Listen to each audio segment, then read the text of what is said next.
Halo, selamat datang. Hari ini kita nggak akan ngobrolin soal seni lukis atau musik ya, tapi kita akan bahas sebuah seni yang jauh lebih dalam, jauh lebih mendasar, seni menata hati. Ini soal gimana sih caranya kita bisa menemukan kekuatan, bahkan di tengah badai kehidupan yang paling dahsyat sekalipun. Coba deh, ingat-ingat. Pernah nggak sih ngerasain ketidakadilan yang rasanya tuh nusuk banget, sampai bikin kita nggak bisa tidur? Pikiran muter terus, nyari jawaban, dan rasa damai itu kayaknya jauh banget. Masalah hidup tuh seringnya kayak gitu kan? Datangnya nggak diundang, nagih perhatian kita terus-terusan. Nah, perasaan gak adil itu ternyata universal banget. Semua orang pernah ngerasain. Makanya, kali ini kita akan coba selami sebuah kisah, sebuah cerita tentang badai ketidakadilan yang mungkin paling kelam dalam sejarah. Tujuannya, buat nemuin kunci untuk menata hati kita sendiri. Oke, kita mulai dari bagian pertama, puncak ironi ketidakadilan. Coba bayangin, sebuah ruang sidang di mana kebenaran justru yang jadi terdakwa. Dan keadilan, keadilan dikorbanin gitu aja demi kepentingan sesaat. Kita lihat kronologinya di pagi yang super tegang ini. Jadi ceritanya dimulai pagi-pagi buta, Yesus diserahin ke Pilatus. Nggak lama, para pemimpin agama datang, mereka menuduh macem-macem, didorong rasa iri, dan nuntut hukuman mati. Pilatus sendiri sebagai politisi sebenarnya tahu kalau Yesus ini nggak salah, tapi dia lebih takut sama kerumunan massa dan pastinya takut sama jabatannya. Dan puncaknya, orang banyak yang dulu muji-muji dia, sekarang malah berbalik dan teriak, salibkan dia. Disinilah ironi terbesarnya terjadi. Pilatus ngasih pilihan, mau bebasin siapa? Yesus, pribadi yang baik dan benar, yang gak punya salah apa-apa, atau Barabas, seorang pemberontak dan pembunuh, penjahat kambuhan. Dan dunia memilih apa? Dunia memilih membebaskan penjahat dan menyalibkan kebenaran. Pilihan ini kayak cermin besar yang nunjukin betapa melesetnya keadilan di tangan manusia.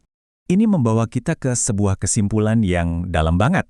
Seperti yang tertulis di sini, ketidakadilan itu adalah jubah bagi jiwa yang korup. Artinya, ketidakadilan itu bukan sekedar tindakan salah, tapi cerminan dari kondisi batin. Sebuah ekspresi dari jiwa yang udah kehilangan arah. Nah, di tengah semua ketidakadilan yang luar biasa ini, kita ngelihat sebuah respons yang jujur aja nggak terduga sama sekali. Kita masuk ke bagian kedua, diam yang berdaulat. Pertanyaan besarnya kan ini, di hadapan semua tuduhan palsu, di tengah teriakan massa yang mau dia mati, kenapa diam aja? Apa sih sebetulnya makna di balik keheningan yang membingungkan itu? Oke, mari kita bedah. Pertama, diamnya itu bukan tanda kelemahan. Malam sebelumnya, dia udah bergumbul sampai keringat darah di Taman Getsemani. Kedua, itu juga bukan tanda pasrah atau menyerah kalah. Dia tahu persis siapa dirinya dan apa tujuan hidupnya. Justru sebaliknya, diamnya adalah sebuah tindakan ketaatan yang total, ketaatan pada sebuah skenario yang jauh lebih besar, sebuah naskah keselamatan dari Bapa. Dan ternyata, keheningannya ini bukan reaksi spontan, ini adalah gema dari sebuah nubuatan kuno yang udah ditulis ratusan tahun sebelumnya. Jadi ini bukan kebetulan, ini adalah sebuah penggenapan yang disengaja. Inilah yang bikin diamnya itu jadi diam yang berdaulat, karena dia punya kendali penuh dan tahu persis apa yang sedang terjadi. Oke, sekarang mari kita coba tarik cerita ini ke dalam hidup kita. Bagian ini kita sebut korban dan pelaku. Kenapa? Karena cerita ini bukan cuma soal sejarah masa lalu, tapi juga cermin buat kita semua di sini hari ini. Ingat kan istilah jiwa yang korup tadi? Yuk kita bedah sedikit. Ini bukan soal korupsi uang ya. Kata dasarnya itu secara harfiah artinya meleset dari sasaran. Ini adalah kondisi jiwa yang terus-menerus nyari kepuasan, mau itu validasi, kekuasaan, atau kekayaan, tapi di luar tujuan ilahi yang seharusnya jadi pusat hidupnya. Dan disinilah kenyataannya. Sering banget kita ini ada di dua posisi sekaligus. Kita jadi korban, tapi kita juga jadi pelaku. Ketidakadilan dari orang lain melukai kita itu jelas. Tapi seringkali tanpa kita sadari, luka itu justru bikin kita jadi pelaku ketidakadilan buat orang lain. Ini kayak lingkaran setan yang harus kita putusin.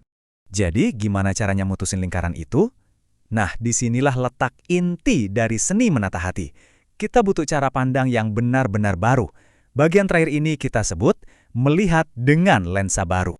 Pada dasarnya, ada dua cara kita bisa melihat ketidakadilan.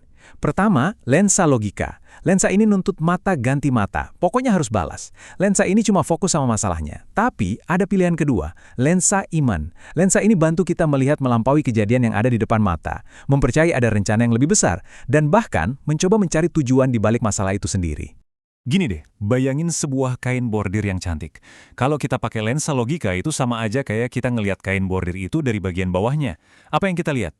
Cuma benang-benang yang ruwet, kusut, acak-acakan, nggak ada polanya sama sekali. Dari sudut pandang ini, hidup kelihatan kacau balau dan nggak ada artinya. Tapi, lensa iman ngajak kita untuk membalik kain itu dan melihatnya dari bagian atas. Dan di sana, apa yang kita temukan? Sebuah pola yang luar biasa indah, yang rapi, yang punya tujuan. Ternyata, semua benang kusut yang kita lihat tadi adalah bagian dari sebuah desain yang agung, yang ditenun oleh tangan Sang Pencipta.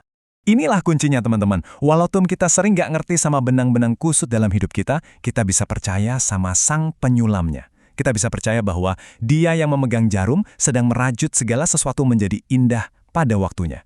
Inilah inti dari memeluk kedaulatan Tuhan di tengah badai. Jadi sebagai penutup, saya mau tinggalkan satu pertanyaan ini untuk kita renungkan bareng-bareng. Apa sih yang bikin hidup kita itu benar-benar berarti? Apakah panjangnya umur? Atau terpenuhinya sebuah tujuan? Yesus hidup kira-kira hanya 33 tahun, tapi hidupnya yang menggenapi kehendak Bapa memberi makna bagi seluruh sejarah dunia.